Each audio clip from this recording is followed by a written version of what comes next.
குமார், எல்லா தன்னதிகாரம் பெற்ற அமைப்புகள் எல்லாம் தவறாக பயன்படுத்துது பாஜக அப்படின்ற இடத்தை நோக்கி தானே இது நகர்த்துது. இது இன்னொன்று, இந்தியான்றது ஒரு ஜனநாயக நாடு.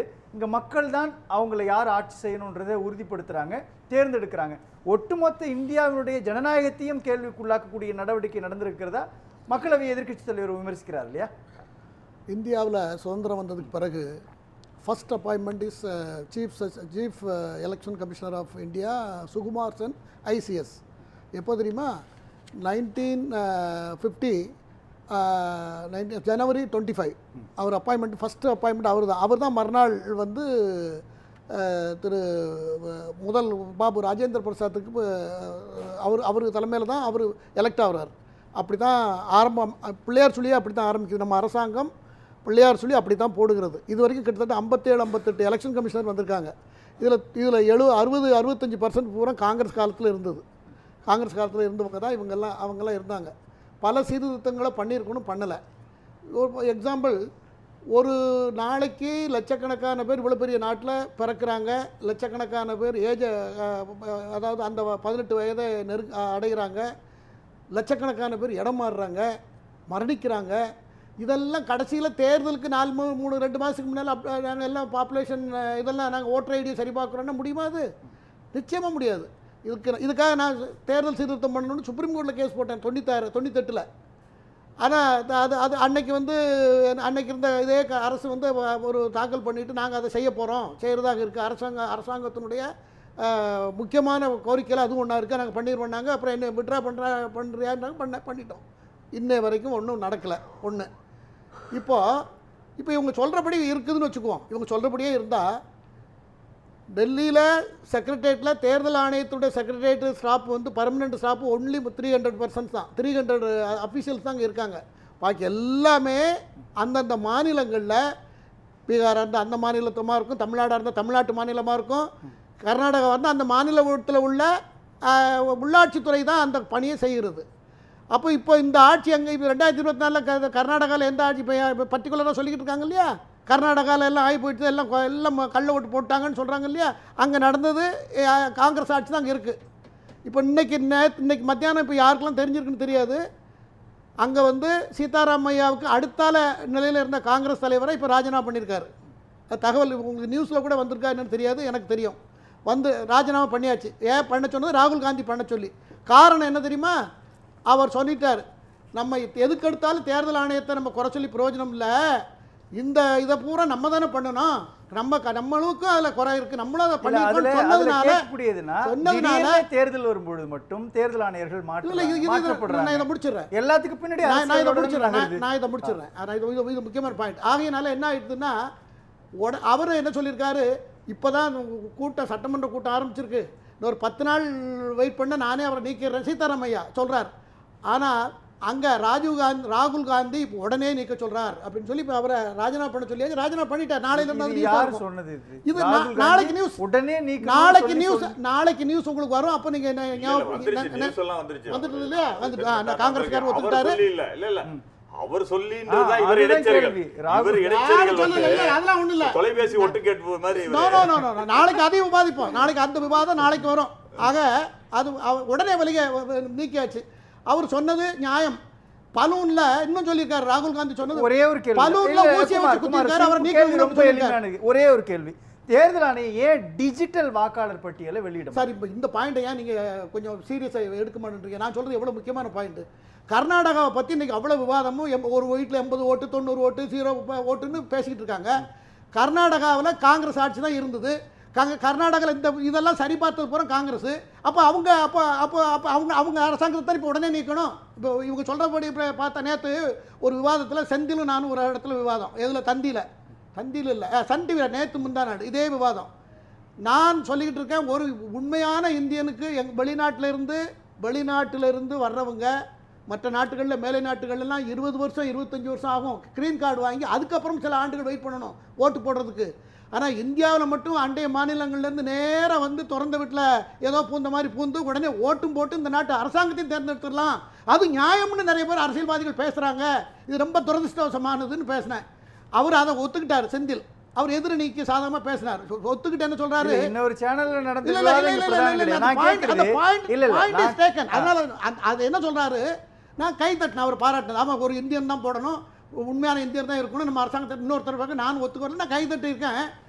அடுத்த என்ன சொல்றாரு, கர்நாடகாவில் அப்போ இப்படி அவ்வளவு ஊழல் நடந்திருக்கு, அதனால மத்திய அரசு ஆட்சி விலகணுங்கிறாரு.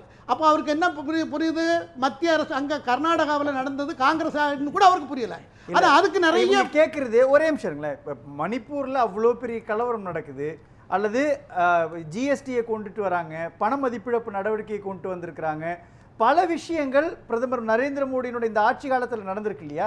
இது எதுவுமே இம்பாக்ட் கிரியேட் பண்ணாம, எந்த தாக்கமும் ஏற்படுத்தாம தொடர்ச்சியாக ஜெயிக்குது அப்படின்றப்போ எதிர்க்கட்சிகள் தொடர்ச்சியாக முன்வைக்கக்கூடிய விமர்சனத்தின் மேல சந்தேகம் வருது இல்லையா? அவங்க சொல்றதுல நியாயம் இருக்குன்ற ஒரு பார்வை ஒன்று உருவாகுது இல்லையா? 10வது இடத்துல இருந்த இந்தியா 3வது இடத்துக்கு வந்திருக்கிறது. உலகத்தோட ரேஸில் இருக்கிறது, ரேஸில் ஃபர்ஸ்ட் லிஸ்ட்டில் இருக்கிறது. இந்தியா அடுத்த பொருளாதார வல்லமைப்படும் உலகத்தில் உள்ள தலைவர்கள்லாம் சொல்லக்கூடிய நிலையில் இருக்கிறது. தமிழ்நாட்டுக்கு செய்த வசதிகள், தமிழ்நாட்டில் இருக்கிற கல்லூரிகள், தமிழ்நாட்டில் இருக்கக்கூடிய மருத்துவ கல்லூரிகள், இந்தியா பூரா இருக்கிற ரோடுகள், சாலைகள், மறுநிர்மாணங்கள், இதெல்லாம் மக்கள் பார்க்காமலாம் இருப்பாங்க. இன்றைக்கி தமிழ்நாட்டில் போன தேர்தலில் 18% ஓட்டு வந்துருக்கிறது. வெறும் 4 எம்எல்ஏ ஓட்டுவையும் 18% கணக்கு பண்ணி பாருங்களேன். பாஜக கூட்டணிக்கு 18% வந்திருக்கு இல்லையா? ஆனால் பாஜகவில் அதை வேறு மாதிரி எடுத்துகிட்டு போகலையே தவிர, அவங்க இன்னொருத்தரை சாரணும்னு நினச்சதுனால அந்த பிரச்சனையை தவிர, பிஜேபிக்கு தமிழ்நாட்டில் கணிசமான வாக்குகள் உயர்ந்து விட்டன. இவங்களுக்கு என்ன, அடுத்த தேர்தலில் பயம் வந்துட்டு. இனிமேல் ராகுல் காந்தி சுருக்கமாக சொன்னால், ராகுல் காந்தி எந்த விஷயத்தில் சார், பெகாசஸ்ன்னு ஒரு ஊழல் வந்தது இல்லையா, அதில் என் போனே ஒட்டு கேட்டாங்கன்னு சொன்னார். சரி, அதை கொடுங்க, நாங்கள் அதை பார்ப்போம், அதை செக் பண்ணணும்னு சொன்னால் இன்னை வரைக்கும் கொடுக்கல, மன்னிப்பு கேட்டார். அதே போல் ரபேலில் மன்னிப்பு கேட்டார். அப்புறம் பார்லிமெண்ட்டுக்குள்ளே பிரதமர் மோடியை கட்டி பிடிச்சிட்டு வந்து கண்ணடிக்கிறாரு பார்த்து எல்லாரும் பார்த்துட்டு இருந்தோம். எதுலையாவது அவர் ஒரு ஸ்டேபிளாக இருந்திருக்காரா? அவர் ஒரு செல்ல பிள்ளை மாதிரி, செல்லக்கிற்கான்னு சொல்லக்கூடாது, கிட்டத்தட்ட அந்த கேட்டகரி தான், அப்படி செயல்பட்டு கொண்டிருக்கிறார். இவரை வைத்து இவருக்கு பின்னால் இருக்கிற கட்சிகள்லாம் சேர்ந்து கொண்டு பாஜக என்கிற கட்சியை நாம் இந்தியாவிலும் சரி வெளிநாட்டிலும் சரி அதனுடைய இமேஜை குறைக்கணுங்கிற ஒற்றை நோக்கத்துக்காக இந்த டிராமாவை, நாடகத்தை நடத்தி கொண்டிருக்கின்றனர். முழுக்க முழுக்க பொய்யாயிரும். இன்னும் ஒரு 2 நாள்ல போக வேண்டாம், 2 நாள்ல பொய்யாயிரும். பாருங்க, அவர் சொல்றாரு, பெகாசஸ்ல இருந்து எதிர்க்கட்சிகள் முன்வைத்த எந்த விமர்சனமும், எந்த குற்றச்சாட்டும், எந்த புகாரும் இதுவரை நிரூபிக்கப்படவில்லை. அப்படித்தான் இதுவும் ஒண்ணு. அப்படி கடந்து போயிட முடியுமா? ரஃபேல்ல வந்து யாரும் மன்னிப்பு கேட்கல. ரஃபேல்ல யாருமே மன்னிப்பு கேட்கல. ரஃபேலோட ஆதாரங்கள் வந்து நம்ம ஹிந்துல, நம்ம சென்னையிலேருந்து வெளியில் வரக்கூடிய ஹிந்துல ரஃபேல் தொடர்பான விஷயங்கள் நிறைய வெளியில் வந்தது. அந்த ரஃபேல் என்ன ஆச்சுன்னு ஆபரேஷன் சிந்தூர்லயே தெரிஞ்சுது. ரஃபேல் தொடர்பான விஷயங்கள்ல தான் அவர் சவுக்கிதார் சோரிஹைட் சொன்னதுல மன்னிப்பு கேட்டாரு. 2வது மோடி என்ற பெயரில் உள்ளவர்கள் எல்லாம் திருடர்கள் சொல்லி மன்னிப்பு கேட்டாரு. பொதுவா பாக்குறவன் எல்லாம் திருடன் சொல்றது யாரு சொல்லுவான்னா, ஒரு திருட்டு பைய நகையை அறுத்துக்கிட்டு ஓடுவான், எல்லாரும் மக்கள் விரட்டிட்டு இருப்பாங்க, திடீர்னு அந்த திருடன் ஓடுறான்னு சொல்லி இவன் தப்பிச்சுக்குவான். ஆனா அவன் தான் திருடன். அந்த மாதிரி ராகுல் காந்தி தொடர்ந்து திருடர்கள் சொல்லிக் கொள்வதிலிருந்து அவர் யார் என்ற கேள்வியை மக்கள் எழுப்புறாங்க. அதாவது ஒரே ஒரு விஷயம் சார், இந்தியன் டெமோக்ரஸி அவர் சொன்னார் இல்லையா, முதல்ல எலெக்ஷன் கமிஷனரை தான் நியமிச்சாங்க.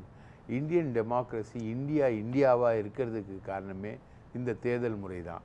என்னைக்கோ இந்த ஆட்சியாளர் இல்ல பிரகாஷ், நான் கேட்கறது, அவர் சொல்றாரு இல்லையா, பல விமர்சனங்களை எதிர்க்கட்சிகள் முன்வைக்கிறாங்க, ஆனா ப்ரூவ் ஆகலையே. கடைசியா ப்ரூவ் ஆகணுன்றதானே அது அந்த குற்றச்சாட்டின் மேல நம்பகத்தன்மை உருவாக்கும். பெகாசஸ் தொடங்கி இன்றைக்கே தேர்தல் ஆணையம் மீது வைத்திருக்கக்கூடிய விமர்சனம் வரை எதையும் ப்ரூஃப் பண்ணாம வெறும் விமர்சனமாக குற்றச்சாட்டாக வைக்கிறாரு அப்படின்றாரு. அது ரைட் சார். நீங்க விமர்சனம் வச்சு ப்ரூஃப் பண்றது எப்போ சார் வரும்? ஒரு எதிர்க்கட்சி ஆளுங்கட்சி மேல விமர்சனம் வைக்குது, அது வந்து அந்த எதிர்க்கட்சி மீண்டும் ஆளுங்கட்சியாக வரும்போது தான், இப்போ போன அதிமுக ஆட்சியில் நடந்த ஊழல்கள் அப்படின்னு சொல்லிட்டு கலைஞர் ஆட்சிக்கு வந்த பிறகு அவர் வச்ச விசாரணை கமிஷன்கள் மூலமாக தான் ப்ரூஃப் ஆச்சு. அதில் தான் வருமானத்துக்கு அதிகமான சொத்து சேர்ப்பு வழக்குன்னு சொல்லிட்டு ஜெயலலிதா ஜெயிலுக்கே போனாங்க. ஸோ இன்னைக்கு வரைக்கும் மோடி ஆட்சி, வாஜ்பாய் மேலே விமர்சனமே இல்லை, ரைட்டா? குஜராத் ரைட்ஸை தவிர பெரிய விமர்சனங்கள் கிடையாது. ஆனால் மோடி மேலே வராத விமர்சனங்களே கிடையாது. அமித்ஷா செய்த கொலைகள், மோடி தவறான செய்த விஷயத்தை பதிவு விஷயங்கள் செய்யறாரு.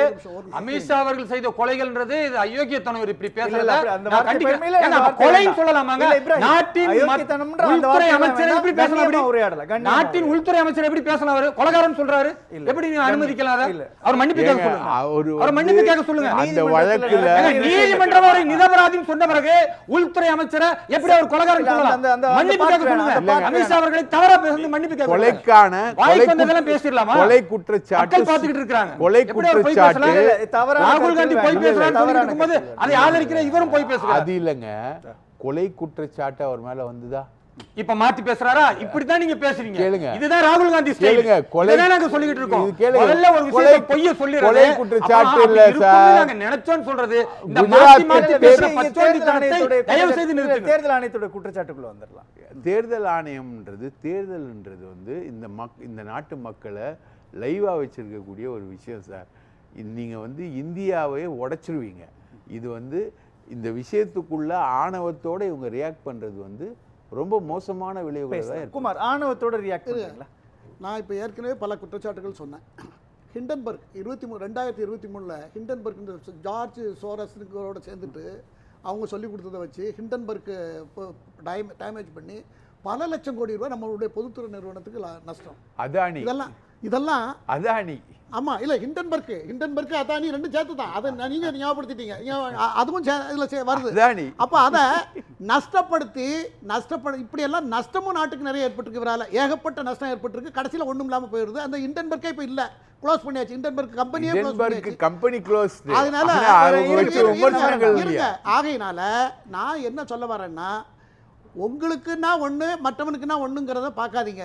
நீங்க நாளைக்கு மத்தியில் பிரதமர் ஆனால் நாளைக்கு நீங்கள் வந்துடுவேன்னு நினைக்கிறீங்களா? நீங்கள் வந்தாலும் இதே தேர்தல் ஆணையம் இருக்கும், அங்கே இன்னொருத்தர் இருப்பார். நீங்கள் எதுக்கு எடுத்தாலும் எல்லா இடத்துலையும் முட்டி முதல்ல ஓட்டிங் மிஷினை பற்றி டேமேஜ் பண்ணிக்கிட்டே இருந்தீங்க, சொல்லிக்கிட்டே இருந்தீங்க. இப்போ ஓட்டிங் மிஷினை விட்டு லிஸ்ட்டுக்கு வந்துட்டீங்க. அதுலேயும் கூட 2 செகண்ட் தான் சார், நீங்கள் அப்புறம் பேசுங்க, எவ்வளோ நேரம் வேணாலும் பேசுங்க. நான் அதுக்கப்புறம் ஒரு தேர்தல் ஆணையம் என்பது ஒரு கான்ஸ்டிடியூஷன் அத்தாரிட்டி, ஒரு ஸ்டாச்சுட்டரி பாடி, ஒரு ட்ரிபியூனலுக்கு ஈக்குவலானது, ஒரு நீதிமன்றம் போன்றது.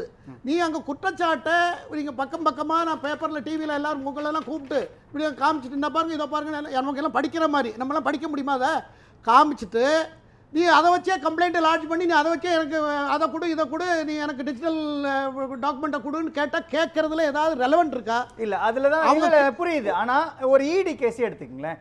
இடி விவகாரத்தில் எதிர்க்கட்சிகள் வைக்கக்கூடிய குற்றச்சாட்டு பாஜகவினுடைய தலைவர்கள் யாரும் இடியுடைய வளையத்துக்குள்ள வரல. அதுதான் சொல்றேன், ஏறக்குறைய அது மாதிரியான ஒரு சிஸ்டம் தானே இருக்கு. மகாராஷ்டிரா சட்டமன்ற தேர்தலில் பாஜக கூட்டணி ஜெயிக்குது, நாடாளுமன்ற தேர்தலில் இந்தியா கூட்டணி ஜெயிக்குதுன்னா, முதல்ல நடக்கக்கூடிய தேர்தலில் 2024 நடக்கக்கூடிய தேர்தலில் நாடாளுமன்ற தேர்தலில் தோற்கக்கூடிய கட்சி அடுத்த சில மாதங்களில் நடக்கக்கூடிய மாநில தேர்தலில் எப்படி ஜெயிக்கிறாங்க? அப்ப அங்க இன்ஃப்ளூயன்ஸ் பண்ணலையா தேர்தல் ஆணையத்தை வச்சு? ஒரே ஒரு அதுக்கு